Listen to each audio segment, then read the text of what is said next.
एक शापित पुतले पर अचानक कुछ छात्रों ने हमला कर दिया। जैसे ही वे जाने की तैयारी कर रहे थे, एक लड़के ने देखा कि पुतले के चेहरे से अजीब कीड़े रेंगते हुए बाहर आ रहे हैं। उसने तुरंत अपने साथी से बेसबॉल बैट लाने को कहा और बिना कुछ कहे पुतले के सिर पर जोर का वार किया। फिर कार में बैठकर वहां से चला गया। किसी ने नहीं सोचा था कि उसी रात नशे में धुत संभ्यो अकेले ही किसी अजीब प्रेरणा से फिर मक्का के खेत में चला गया। इस बीच पुतला पहले ही उसे घूरने लगा था, लेकिन संभ्यो की हिम्मत को देखिए, उसने खेत से एक टोकरी अंडे चोरी कर ली। रास्ते से गुजरते हुए उसने पुतले को एक जोर की लात मार दी। इस बार उसने पुतले को पूरी तरह से नाराज कर दिया। उसे नहीं पता था कि आगे उसके साथ कुछ भयानक होने वाला है। मक्का के खेत में कई बार घूमने के बाद संभ्यो ने अचानक पाया कि वह फिर से पुतले के सामने खड़ा है। अब वह पूरी तरह चकरा गया था। जब उसने वहां से निकलने की कोशिश की, उसने देखा कि पुतला जो पेड़ से बंधा था गायब हो गया था। इसके साथ ही खेत में अचानक एक ठंडी हवा चलने लगी। डर के मारे उसका दिल धड़कने लगा, लेकिन उसने साहस दिखाते हुए आगे बढ़ने का फैसला किया। अगले ही पल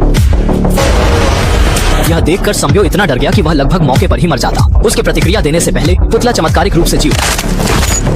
हाँ, संभ्यो का नशा तुरंत उतर गया। उसने पल भर में भागने की कोशिश की, लेकिन शापित पुतला उसे छोड़ने के मूड में नहीं था। जैसे ही उसकी जान पर बनाई, वह एक खाद के कांटे से ठोकर खाकर गिर गया। उसे लगा कि उसकी कहानी यहीं खत्म हो जाएगी। उसने जमीन पर पड़ा खाद का कांटा उठाया और अगले ही पल तुमने गलत जगह प्रहार किया। पुतले ने आसानी से खाद का कांटा छीन लिया और उलटवार कर दिया।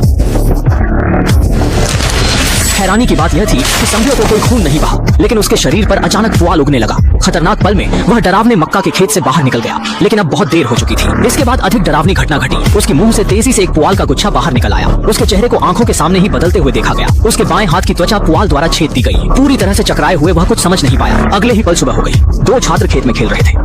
उन्होंने देखा कि संभ्यो अब एक पुतले में बदल चुका था।